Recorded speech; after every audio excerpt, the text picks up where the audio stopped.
उमरकोट में खबरवास शेयर कंदासी। उमरकोट में लॉन्ग मार्च दौरान तरीक़े इंसाफ के कारकुनन की गिरफ्तारी ऐं तशद्दुद खिलाफ शटर बंद हड़ताल कई वई है। पीटीआई पारां कारकुनन की गिरफ्तारी खिलाफ शहर में शटर बंद हड़ताल कई पई। वे पासे पुलिस कलम 143 की भनकड़ी ते एहतजाज ऐं वॻोड़ कंदड़ 125 ॼणनि खिलाफ केस दाख़िल करे छॾियो आहे।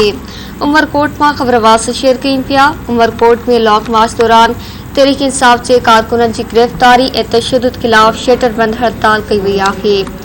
पीटीआई पारां कारकुनन की गिरफ्तारी खिलाफ शहर में शटर बंद हड़ताल कई वई आहे।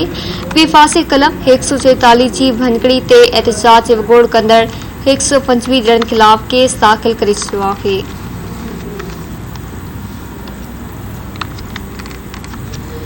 कलम 143 की भनकड़ी ते एहतजाज ऐं वॻोड़ कंदड़ 125 ॼणनि खिलाफ केस दाख़िल करे छॾियो आहे। खबरवासा उमरकोट में शेयर कयूं पिया। उमरकोट में लॉन्ग मार्च दौरान तहरीक इंसाफ के कारकुनन की गिरफ्तारी ऐं तशद्दुद खिलाफ शटर बंद हड़ताल कई वई आहे। उमरकोट में तफ़सील माल कंदासीं सुहेल कुंभार का। जी सुहेल। जी सुहेल आगाह कजो।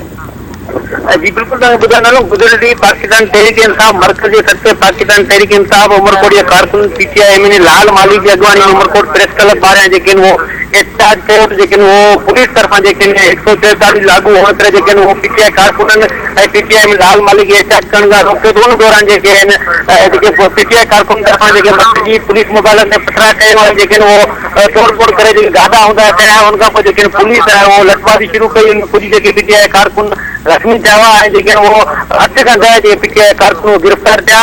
उन वाक़े खां पोइ जेके पाकिस्तान तहरीक इंसाफ जे एम लाल माली जेके अॼु तरह शटर बंद हड़ताल जो सॾु ॾिनो पर शहर जा मुख़्तलिफ़ इलाइक़ा जेके जुज़ी तौर हड़ताल कुछ जेके मेन मार्केटूं आहिनि शाही बाज़ार थर बाज़ार मोती चौक वो बिल्कुल खुलियल आहिनि। कुछ जेके वो लाल माली जे जेके हिमायती आहिनि दुकानदार या जेके राम चौक आशा मार्केट लेकिन वो रामा पीर चौक वो मुकम्मल तौर ते बंद आहिनि। पुलिस